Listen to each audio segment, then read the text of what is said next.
আমাদের প্রথম যে প্রশ্নটা আছে এমসিকিউ, সেটা হচ্ছে ওজোন স্তর ক্ষয়ে সাহায্য করে না যে গ্যাসটি। এখানে সঠিক উত্তর হবে হবে কার্বন ডাই অক্সাইড। ঠিক আছে, কার্বন ডাই অক্সাইড ওজোন স্তরে কিন্তু ক্ষতি করে না, যদিও এটা একটা গ্রিন হাউস গ্যাস। তোমরা কিন্তু গ্রিন হাউস গ্যাসের সাথে ওজোন স্তরের ক্ষতি করে যে গ্যাস, তার সাথে কিন্তু গুলিয়ে ফেলবে না। ঠিক আছে, এবার আসছি দ্বিতীয় কোশ্চেন। বয়েলের সূত্র অনুযায়ী পিভি ভার্সেস পি লেখচিত্রটি হবে, তো কোনটা হবে? পিভি, পিভি সমান ধ্রুবক, পি এর মান যাই হোক না কেন পিভির মান একই থাকবে। তাহলে আমার সঠিক উত্তরটা হবে পি এর আনসারটা। এবার আসছি 1.3, যে গ্যাসটির বাষ্প ঘনত্ব 22 সেটি হলো।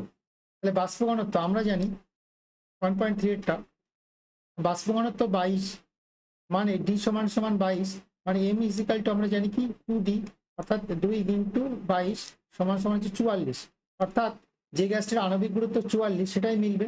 তো প্রথমে আমি এটায় আসি। এখানে সরি CO2 কার্বন হচ্ছে 12 আর অক্সিজেন হচ্ছে 16 করে দুটো আছে, তাহলে 44। সুতরাং আমার ফার্স্ট অপশনটাই মিলে যাচ্ছে।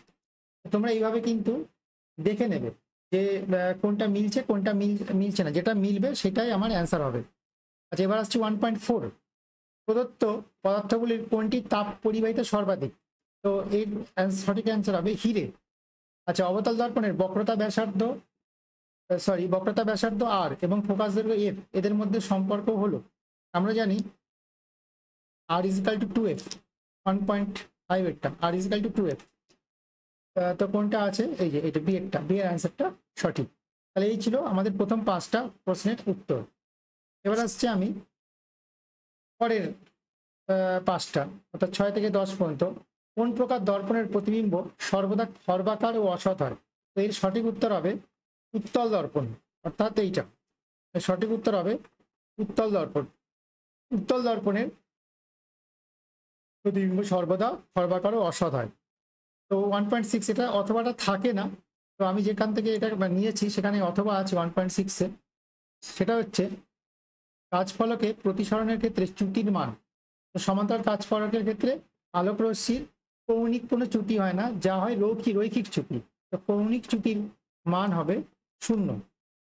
আচ্ছা, 1.7, একটি ইলেকট্রন কণার আধান, একটা ইলেকট্রন কণার আধান হচ্ছে এইটা -1.6 ইন্টু 10⁻⁻19 কুলম্ব। তারপর আসছি 1.8, গৃহস্থালির বৈদ্যুতিক বর্তনীতে ফিউজ তার প্রদত্ত কোনটির সঙ্গে যুক্ত থাকে? ফিউজ তার আমাদের লাইভ লাইনের সাথে যুক্ত থাকে, অর্থাৎ সঠিক উত্তর হবে বি এরটা। এবার আসছি 1.9, আলফা বিটা গামা রশ্মি আদানের প্রকৃতি যথাক্রমে। আমরা জানি আলফা হচ্ছে পজিটিভ, বিটা নেগেটিভ এবং গামার কোনো চার্জ থাকে না, অর্থাৎ যে কম্বিনেশনটা পজিটিভ নেগেটিভ এবং 0 সেইটা থাকবে। তাহলে আমার সঠিক উত্তর হবে সি এরটা, এই উত্তরটি হচ্ছে সঠিক। এবার আসছে 1.10 বা 1.10, A B C D E পারমাণবিক ক্রমাঙ্ক যথাক্রমে 1, 3, 7, 10 ও 30, এদের মধ্যে যেগুলি একই পর্যায়ভুক্ত।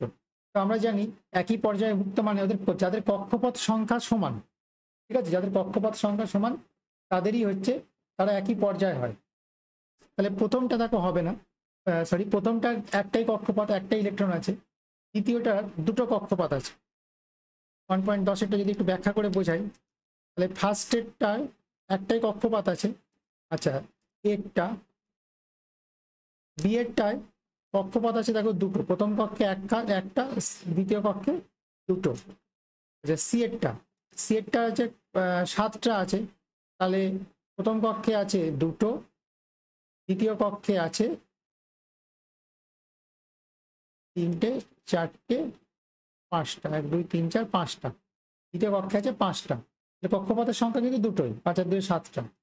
আচ্ছা, ডি এর ছবিটা যদি আঁকি কেমন হবে? ডি এর ছবিটা হবে প্রথম কক্ষে আছে দুটো, তারপরের কক্ষে আছে 8টা, 1, 2, 3, 4, 5, 6, 7, 8, দ্বিতীয় কক্ষে আছে 8টা। আচ্ছা, এবার ইয়েরটা যদি আঁকি, ইয়েরটা কেমন হবে? প্রথম কক্ষে আছে দুটো, তারপরের কক্ষে থাকবে 8টা, তাহলে 8 আর 2 10টা হলো, এটা আর একটা কক্ষপথ হবে, অর্থাৎ ইয়েরটা 3টে কক্ষপথ হবে। তাহলে তাহলে পর্যায় বলতে গেলে বি সি ও ডি এদের প্রত্যেকের কক্ষপথ সংখ্যা হচ্ছে 2টো, তাহলে এরা একই পর্যায়ে এরা থাকবে। তাহলে সঠিক উত্তর হবে বি সি এবং ডি, অর্থাৎ ডি এর। আচ্ছা, এবার আসছি 1.11, কোন যৌগটির ক্ষেত্রে অষ্টক নীতি গ্রাহ্য হয় না? তো অষ্টক নীতি হচ্ছে বাইরের কক্ষে 8টা ইলেকট্রন পূরণ করতে চাই, সেটা ছিল অষ্টক নীতি। তো এখানে যেটা পূরণ হয় না সেটা হচ্ছে লিথিয়াম হাইড্রাইড। লিথিয়ামের বাইরের কক্ষে 2টো হয়ে যায়, আর হাইড্রোজেনের 2টো হয়ে গিয়ে ওরা হিলিয়ামের স্ট্রাকচার পায়। ঠিক আছে। আচ্ছা, 1.12 তড়িৎ বিশ্লেষণের সময় ক্যাথোডে সংঘটিত যে বিক্রিয়া, অর্থাৎ ক্যাথোডে কে যায়? ক্যাথোড হচ্ছে ক্যাটায়ন গুলো যায়, অর্থাৎ ওখানে গিয়ে ইলেকট্রন গ্রহণ করে। ইলেকট্রন গ্রহণ করাকে বলা হয় বিজারণ, অর্থাৎ এটা বি এর অ্যান্সারটা সঠিক।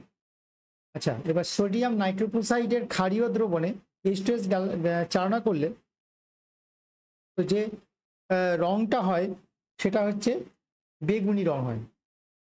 ঠিক আছে, এর অ্যান্সারটা সঠিক। তাপীয় বিজারণ পদ্ধতিতে নিষ্কাশিত একটি ধাতুর আকরিক হলো, তাপীয় বিজারণ পদ্ধতিতে আমাদের নিষ্কাশন করা হয় লোহা। ঠিক আছে, বক্সাইট হচ্ছে অ্যালুমিনিয়াম আকরিক, সুতরাং এটা তাপীয় বিজারণ পদ্ধতিতে একে নিষ্কাশন করা যাবে না। দ্বিতীয়টা হচ্ছে আমার সঠিক অ্যান্সার, হেমাটাইট হচ্ছে লোহার আকরিক। আচ্ছা, কোনটি অ্যালকোহল? আমরা জানি OH যেটা থাকে সেটাকে অ্যালকোহল বলে, এখানে OH আছে সি এরটা, তো সি এরটা হচ্ছে আমাদের অ্যালকোহল। তো এই একটা আমি সেট তোমাদের আমি সমাধান করে দিলাম। তো তোমরা এই জিনিসটা বা এটা নিজেরা প্রথমে আগে একটুখানি পজ করে করে নিজেরা করার চেষ্টা করো, তারপরে সঠিক অ্যান্সারগুলো দেখো।